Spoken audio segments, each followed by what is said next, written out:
stop.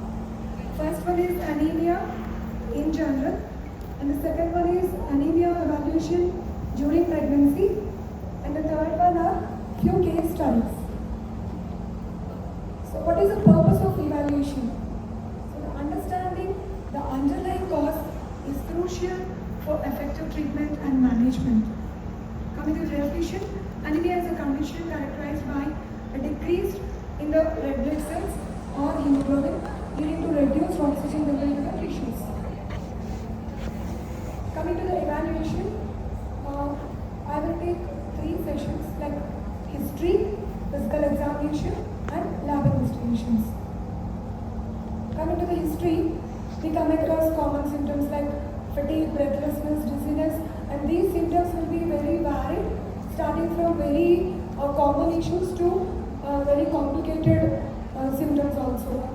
Persistent headache, angina, exhaustion, skin changes, hair loss, premature graying, nail abnormalities, brittle nails, tongue soreness, dysphagia, pica, neuropsychiatric manifestations, craving for raw rice, ice cubes, and charcoal, lacking certain smells like kerosene, and cognitive issues, sensory symptoms like tingling, numbness, decreased hearing, and additional symptoms like mood disturbances, decreased concentration, irritability. And when we examine her, if at all the palmar creases are white, it indicates the hemoglobin less than 7.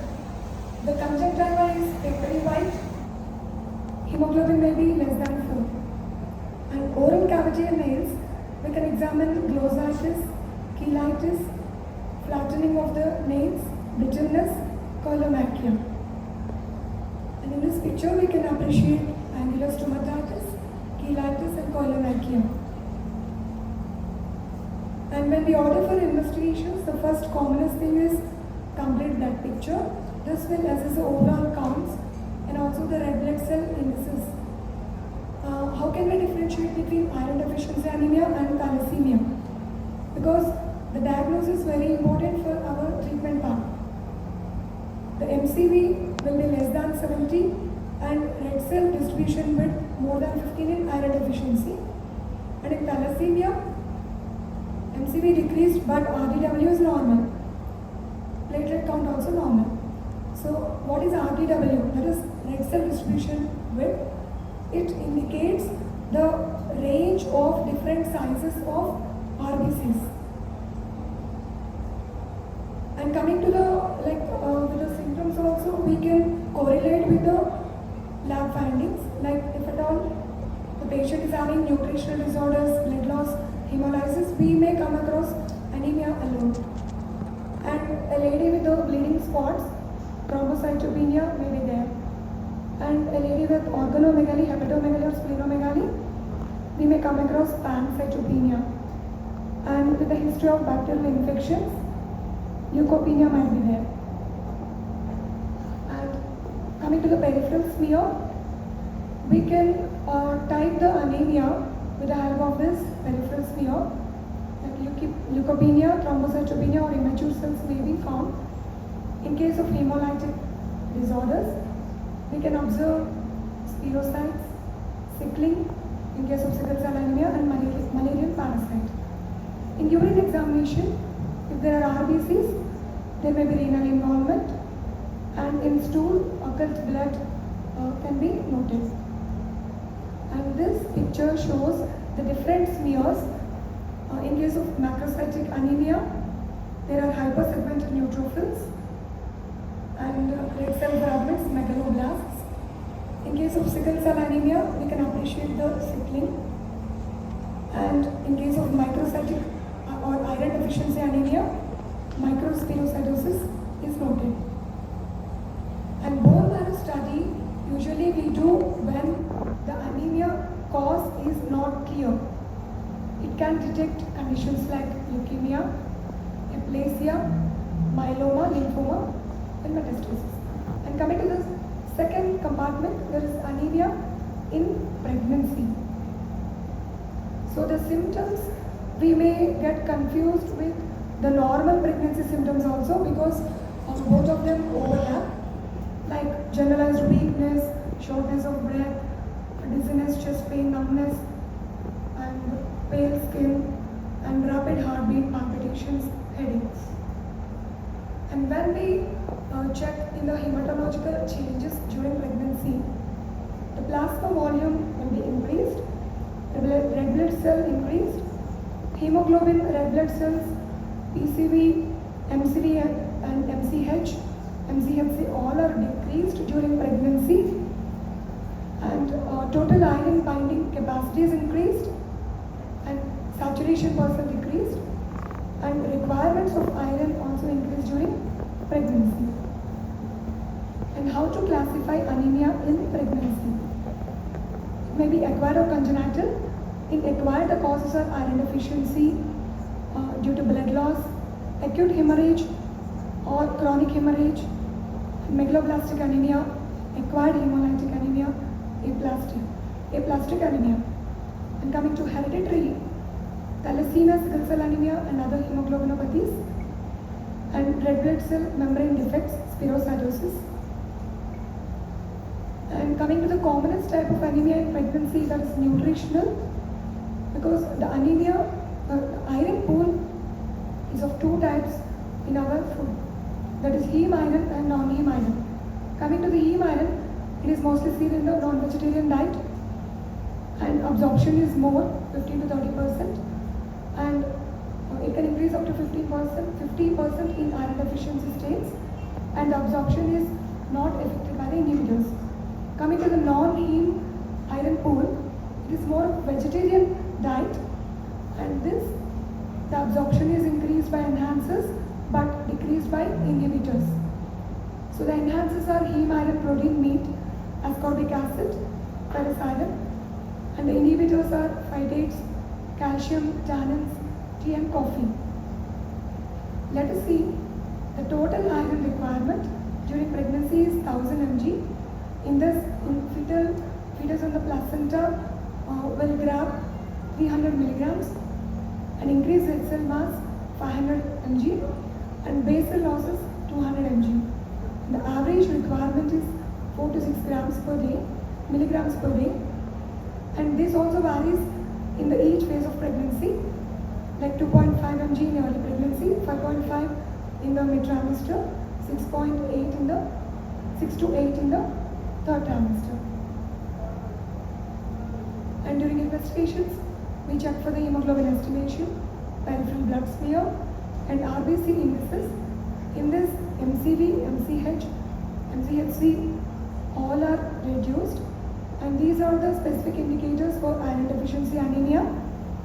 And serum ferritin is decreased. This is the first abnormal laboratory test, and later transferrin saturation reduced, and serum transferrin receptor reduction is the best indicator. And bone marrow examination we do only if there is no response of the treatment after 4 weeks. And whenever we come across anemia, please put 2 questions for you. Is the patient's bone marrow actively producing RBCs to compensate for anemia? This we can check with the reticulocyte count. And is the hemolysis present?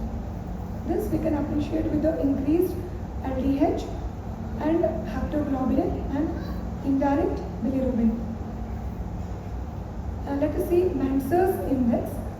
This is a simple and effective tool for differentiating between iron deficiency and thalassemia in case of low resource settings. This is MCV by RBC count. It is more than 13 in iron deficiency and less than 13 in beta thalassemia. And coming to the case studies, I am giving only the relevant points in my cases and only till the evaluation part. Coming to the first case, here is a primary, 25 years, low risk profile. At booking visit, her HB is 10. At 28 weeks when repeated, it is 9 grams. Other indices are normal. Peripheral smear shows microcytic anemia, and she was given iron tablet twice a day for 1 month, but there is no response. Then HB electrophoresis is done, and here we got the diagnosis. She is a beta thalassemia trait. And then we did the beta thalassemia test, the HB electrophoresis for her husband also. It came out to be normal, and finally she delivered without any complications. In the second case study, 30-year-old para 2 living 2, she is not tuberculized. She came with heavy bleeding since 15 days, complaints of general weakness, and she gave history of pills for unwanted pregnancy. After 3 months amenorrhea, she took pills some 15 days back. On examination, she is lethargic, conjunctiva papery pale, tachycardia hypotension noted on examination, parabdomen soft, and PV os open and products of conception are felt. So here gives a diagnosis: anemia due to blood loss. And coming to the case study 3, 18 years primary, thin build, came with dysphagia. On examination, she is pale. Surprisingly, she has premature graying of hair, hyperpigmentation of her knuckles. Vitals are stable. HB is 9.5. MCV is high. Platelet count is subnormal, 1.4 lakhs. And peripheral smear showed macrocytic anemia. And the diagnosis is clear now. This is nutritional anemia, B12 and folate deficiency. And coming to the last case study, she is second gravida para 1 living 1. She is an unbooked case, 18 weeks. She came with fever with chills, and on examination she is pale and her HB is 7.8. And on investigating her, we came to the diagnosis: in the blood smear she has malarial parasite. Now the diagnosis is obvious, and we treated her according to the diagnosis. We gave her malarial treatment and corrected her anemia. So the key points are a thorough evaluation of anemia. It requires a detailed patient history.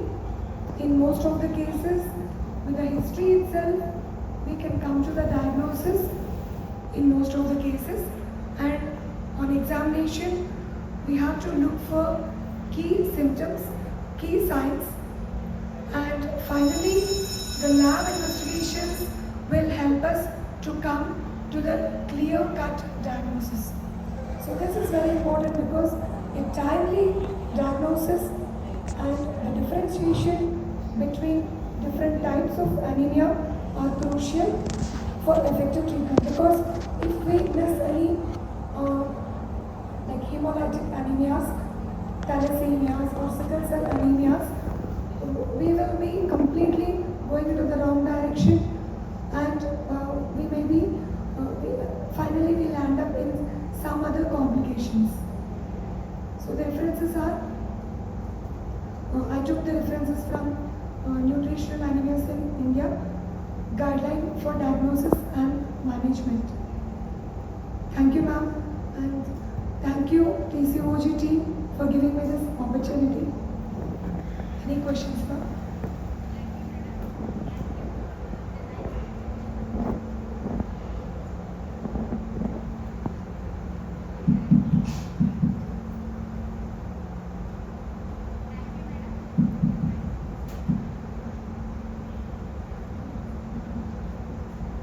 Any questions from the audience?